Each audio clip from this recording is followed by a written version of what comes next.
Another edition of the Church Solutions podcast. Almost forgot what we were doing here. My name is Dr. Phil Thompson. And I'm Steve Lacey. I'm not really a doctor, but thanks for being with us today, folks. We're glad to have you here. We do this podcast every week, and we work with churches and ministries. We help organizations use technology, and we do things such as streaming video and mobile apps and websites and all that good stuff. And we also, because we have a lot of experience working with ministry and churches ourselves in our own local groups, we help with volunteers and encourage pastors and those kind of things. And one of the things we're going to talk about today is actually marketing. And so if you are involved in your church, even as a leader or a key volunteer, this is something you should really consider because marketing is very important if you want to reach people and grow. And so this is a controversial topic with some churches too, right? Though. Yeah, I guess it could be. And Right. we're going to bring in our special guest here who has actually recently joined our team, and her name is Brittanye Messerly. And Brittanye, thanks for being with us today, and thanks for being a part of our team. Yes, thanks for having me. This is my first podcast, so I'm very excited. That's right. Well, hopefully one of many, and hopefully I'll continue to get your name right, even though I butchered it up 2 or 3 takes earlier. You did it great this time. This time was right on. It's just that loads of broadcasting experience. So anyhow, so Brittanye is she really works with marketing. She loves being kind of a bridge, I guess, between marketing and IT stuff. She's got an extensive background in computer science, and she's uses a lot of her understanding and experience in really marketing strategy. And so we're glad to have you here as far as a team. And so this podcast is going to be called one of 5 or 6 different titles. I think we've settled, Steve and I and Brittanye have settled, I think, on 7 essential steps to promoting your church. But just for your sake here, we talked about maybe using the title How to Nurture Your Ministry by Marketing. Not a bad idea. Why marketing matters for your church. Again, very important, and it certainly tells that. The other one was Do's and Don'ts for Marketing Your Church. And we could come up with a goofy one, but I think we've decided on the 7 essential tips for promoting your church. So it really is important. And if you're not open to this, give us a few minutes, see if we can change your mind. Right. And if not, well, okay, must be something wrong with it. But So Phil, before we dive in with Brittanye, you've had some experience as senior pastor, senior marketer for your church as well, right? I mean, you were the chief marketing officer. And what? Well, I was the chief, but yeah. I've been doing. So you've tried different things with your church and found some things that worked for you, for the community you were in, right? Yeah, And in this fact, is years ago, right? Well, yeah, and I mean, I'm still kind of helping the church now, but That's true. But I mean, I remember years ago when I moved here to Tucson in 1979, I worked with a fellow in ministry, and he was really good at trying to get people's attention. And one of the things he did was he would create opportunities, and then he'd hit the local newspaper up here in Tucson. And one time, I mean, he'd use every source he could, I mean, we're talking the 70s here, so we didn't have the internet. We didn't have some of the stuff we have now, but we actually got on the front page of the religious section of the Tucson Citizen, I think. And then I also work with the church, I guess it's been a while, but we found that using we used to have a thing called the Dandy Dime around here, and now it's called something else, the Little Shopper. I think every city has like a little newspaper that has some, content in it, but also ads. And so he also found that if you could get on the front page or the back page of the shopper, it really helped us grow our church. Yeah. I think. And this is all pre-internet days, all right? pre-internet days. But he's still doing it, I think. And of course, right. And then he moved into television, right? We're talking about the same guy. Moved into television. Doing spots on cable TV or something. And did some kind of outrageous spots. I mean, they were okay, but they were really different. And so actually, when I was working for other churches after that, I have a background in radio. I especially in Kansas, when I went and started a church in Kansas, I started doing some, I guess, not your typical religious commercials or your typical promotions. I actually did some stuff based on my experience with Dave, and it really helped us grow. I mean, we did radio, and we actually saw people coming in. Right. And I know that, I mean, the church that I'm a part of now and have been a part of for a very long time, I came off of a crazy radio ad. We were new to town and we're just going through the dial and we advertised the Zen Pancake House or something like it was a crazy ad. Yeah, I think I was a part of that, if I remember. Yeah, I just remember going, these guys have a real good sense of humor. We got to go check these guys out. So anyway, but the game has changed now. We're all talking things way before Brittanye was born, probably. So that's true. Where's my glasses? So let's talk. So let's just go ahead and move on here now that we've rambled on a little bit and killed more time. So let's talk about some points here. Yeah. And I'm going to go ahead and, one of the things you were talking to us a little bit about were some points, some essential steps. Yes. By the way, I think we have actually 8 here, even though we've called this 7. One of the first things you talk about here is developing your church's unique brand. So elaborate a little bit about that. What do you mean by brand? Isn't that just something that secular companies do? I mean, right. Well, as Steve was saying, using humor is a huge part of it, but we'll talk about that. Yeah, so your brand is a really important part of any type of organization. Nonprofits have brands, companies, of course, have brands, but churches have brands just as much as anyone else does. Your brand is just what makes you unique. It's what sets you apart from other churches. It can be anything from how your congregation is ran, if you have more of a traditional setup, or more contemporary setup, how your pastor is. And one of the best ways really of accentuating your brand is with humor. And it's something that you can show people, like, this is, well, Phil also has a good experience with this, with using humor as like in social media and on Facebook, we'll talk more about this in actual social media, but the main point of brands is that people love to connect with something. They don't want to just go to a random church that they don't really know anything about, or they feel like they would just be walking in and having no idea who the pastor is, what the church is like.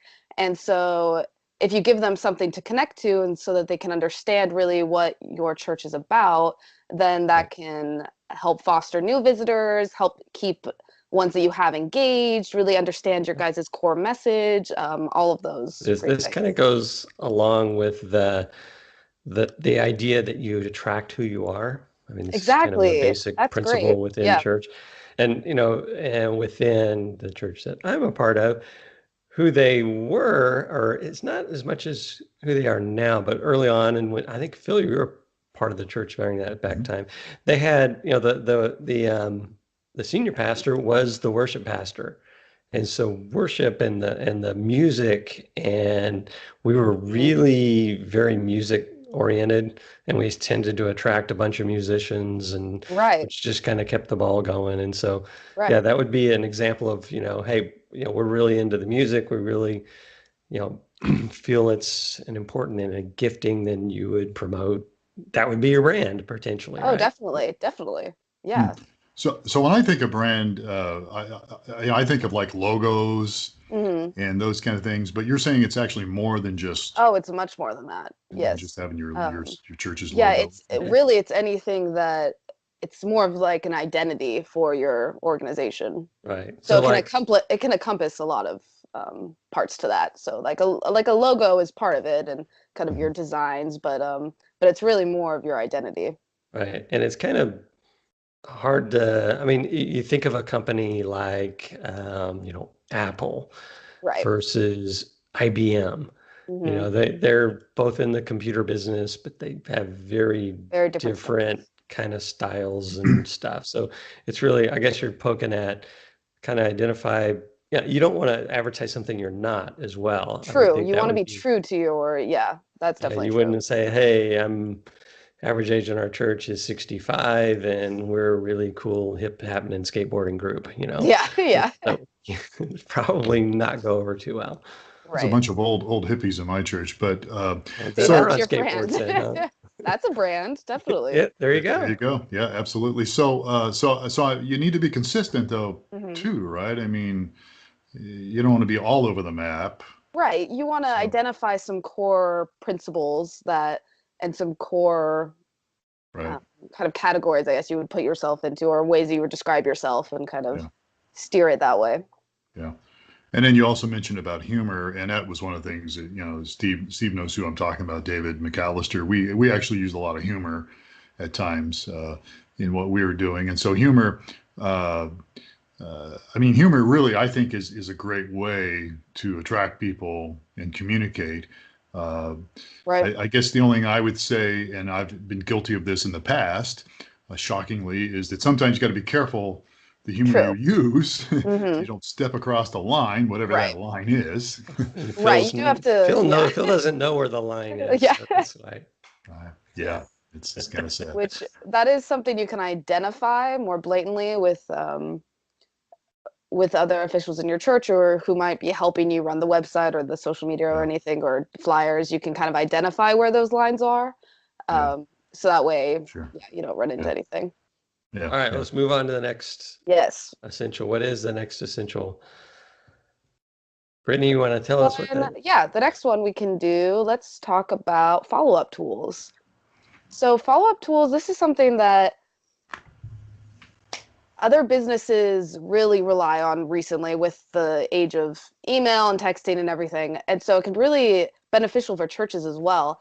I was reading a statistic that growing churches average 18 to 21% visitor retention. So it can be really important to follow up because that can get people to actually come back. So with Right. this, I want to talk about if you do stream online. I know we have this capability. I'm sure others do as well, but you can automatically capture emails, so you can email people or you can text people information.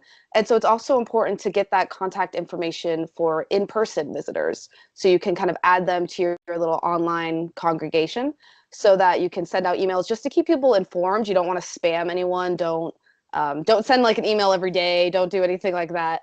But just really either educational pieces or maybe a little summary of what the sermon's going to be about. You can, or even like a quick thank you for joining us. Here's kind of a summary of what we discussed. If you have a different event or if you have something bigger you want to promote, it can be really beneficial to just have that extra communication to reach out to people. And so, yeah, that's what I want Yeah. to talk about with follow-up tools. Yeah, and just I think you mentioned that we have and others may. I think we are unique in Are this. we the only one? Well, there Yes, you I go. think we're the only one in our field that have an automated follow-up tool. Mhm. When it So comes to streaming shame video, yeah. with So streaming, Yeah. yes, yeah, with the yeah, streaming online, yeah.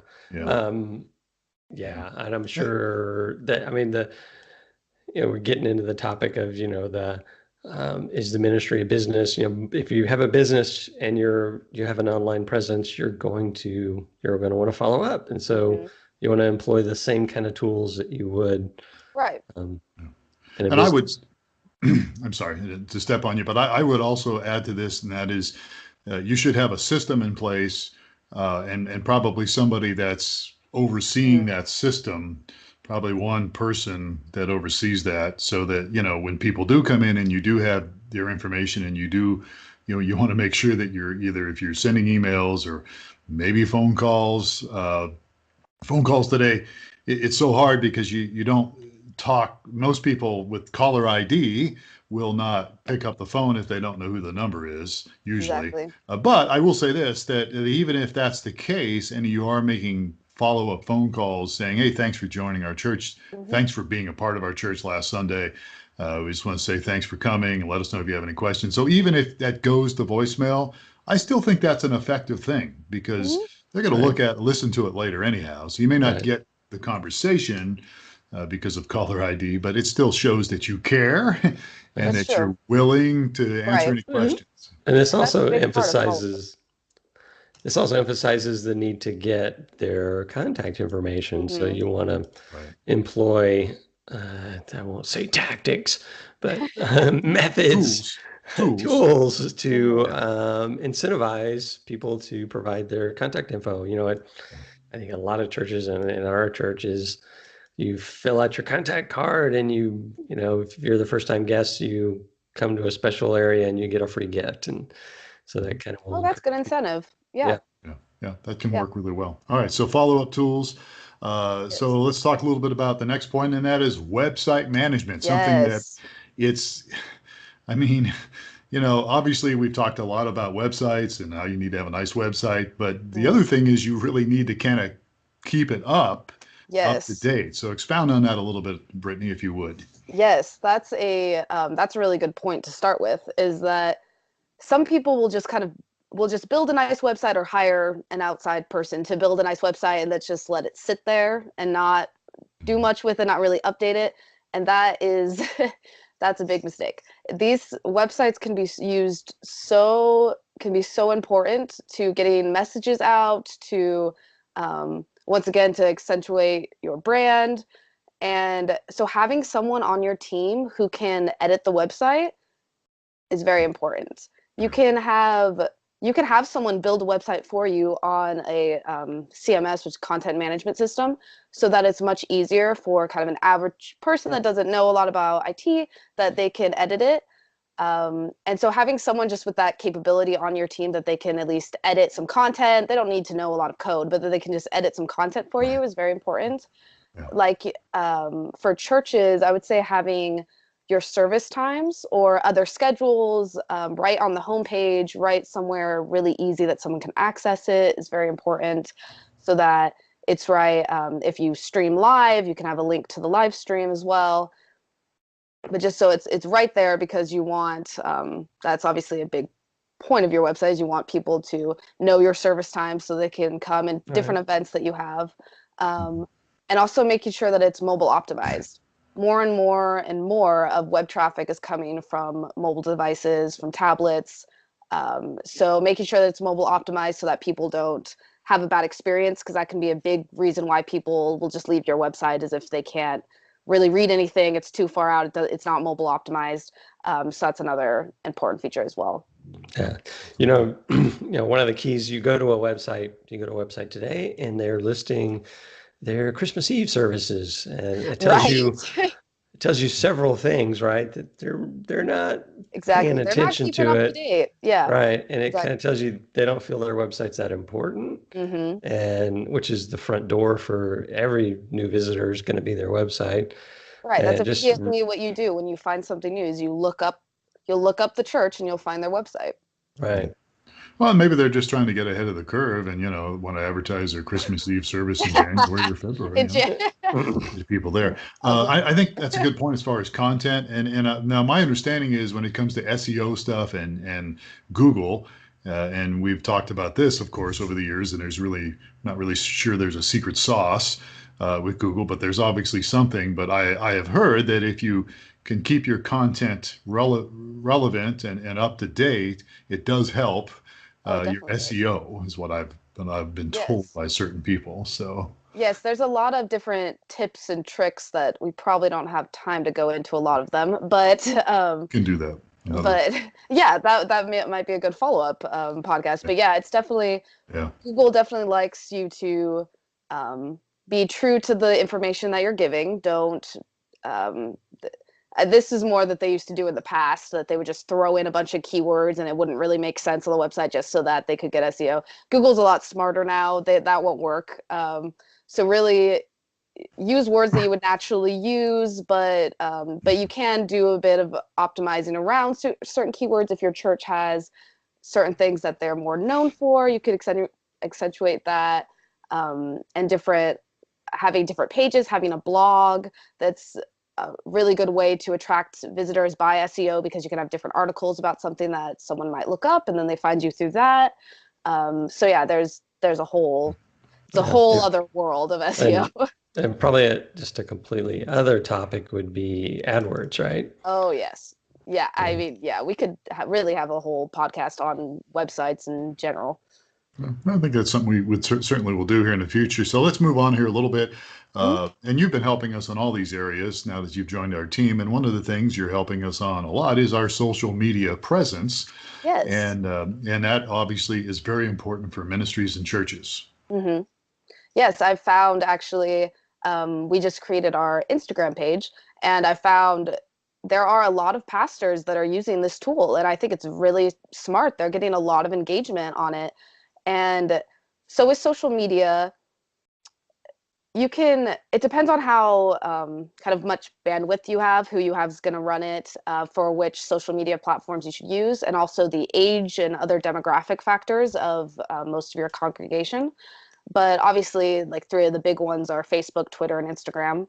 You could also do a LinkedIn. There's Google Plus, but no one really uses. And whatever But happened to Google Plus? Are yeah, they still around? they tried so hard, and it just never really took off. Take off. Yeah, wow. But which is interesting because Google usually is very successful. Right.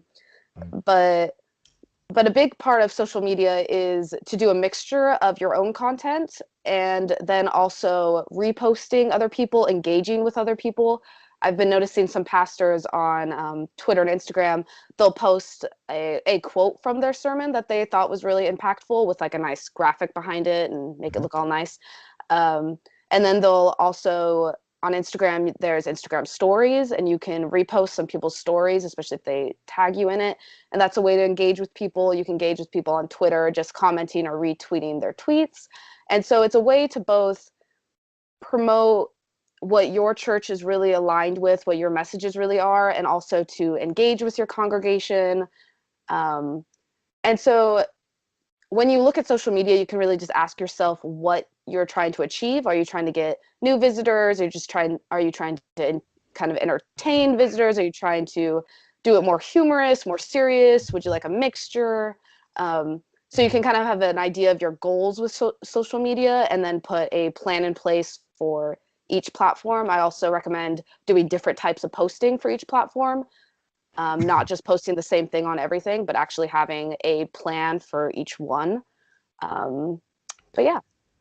Are there people in the space that, I mean, it's kind of like, I don't know, I'm just thinking of like a high school scene, social scene, there's the real popular kids. And so there's the popular kids that are in the social media space.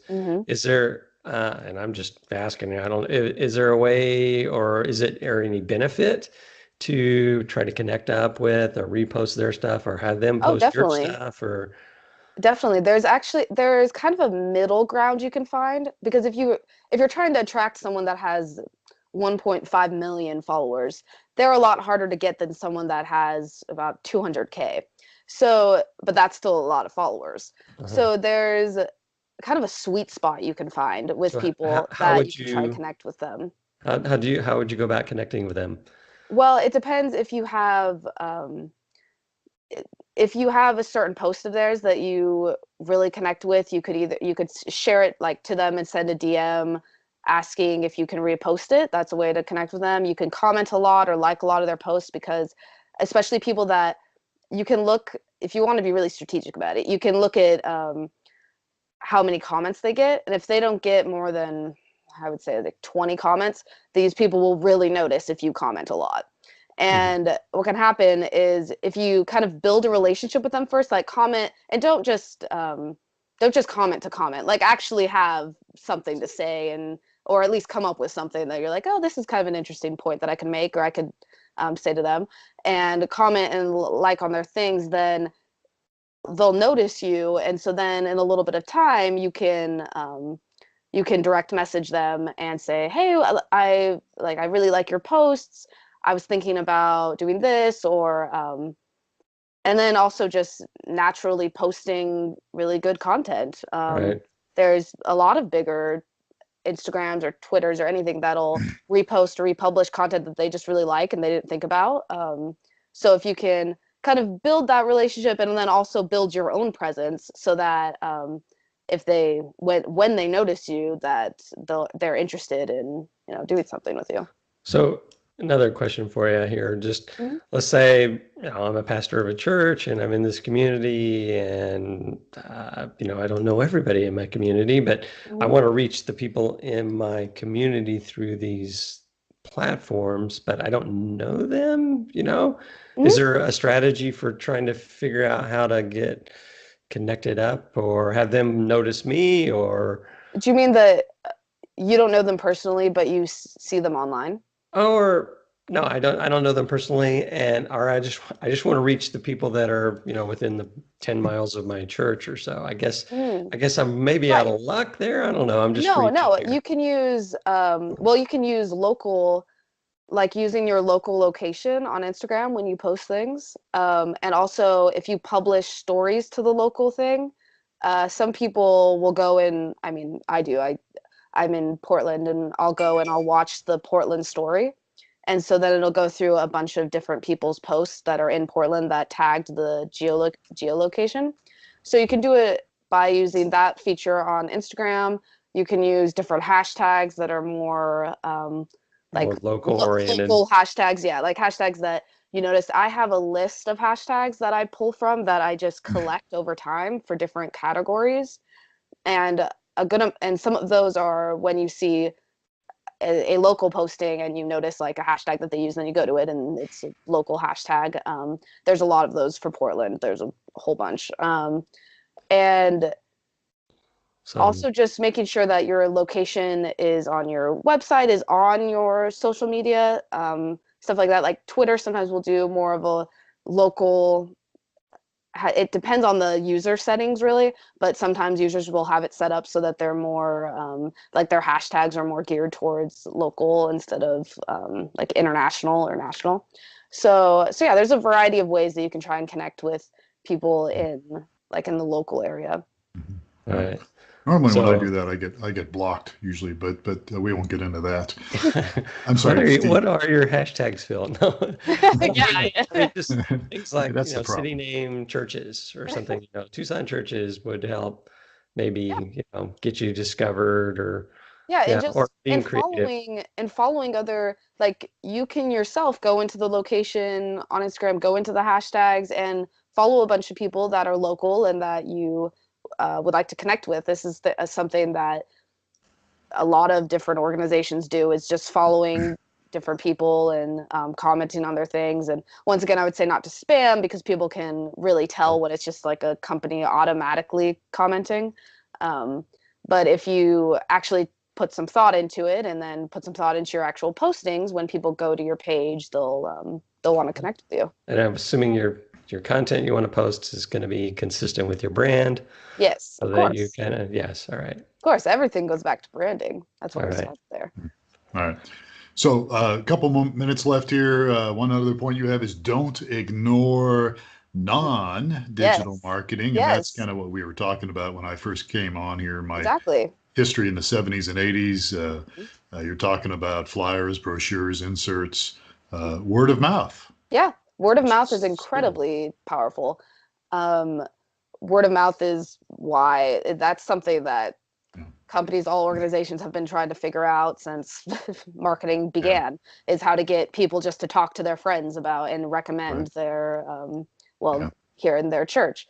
Yeah. And yeah, so I think it's really important not to forget about that. Like, yes, we're in a digital age with a lot of exciting things like websites and social media and all of that, but it's important not to forget about in-person communication, in-person marketing, doing community outreach, being involved in your community, setting up, like going to events, setting up little things like passing out flyers, passing out brochures, Yeah.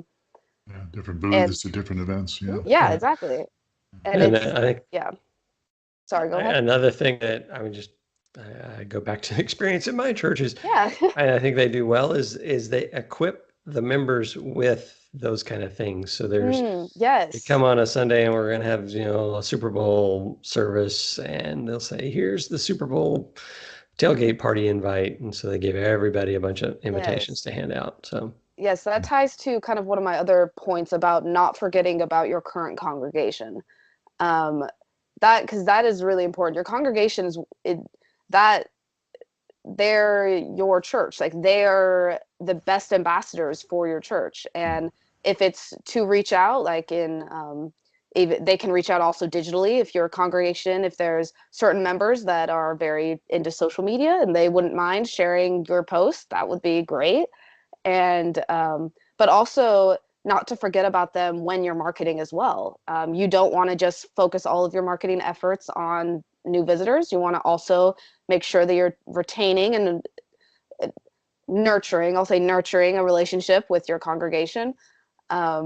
And making sure that they're in the know about different events you're doing, different, really what's going on in your church, and make sure you don't lose that connection just because you're also wanting to get new visitors. Yeah. All right. So we're just about out of time here, but you have a bullet point here that I wanted to ask you about. You have, you mentioned here, emotional marketing tips. What do you mean by that? Yes. So this goes into a lot of people. Basically everyone, we all like to think that we're all logical thinkers and that we make decisions based on logic. But a lot of people, you make decisions, or at least their decisions are impacted by their emotions. And so it's really important to be careful with this.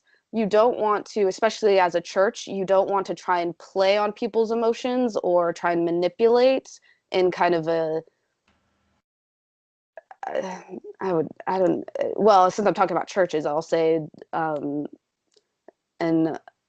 unchristlike way, kind of trying to only do it like you're a business, basically.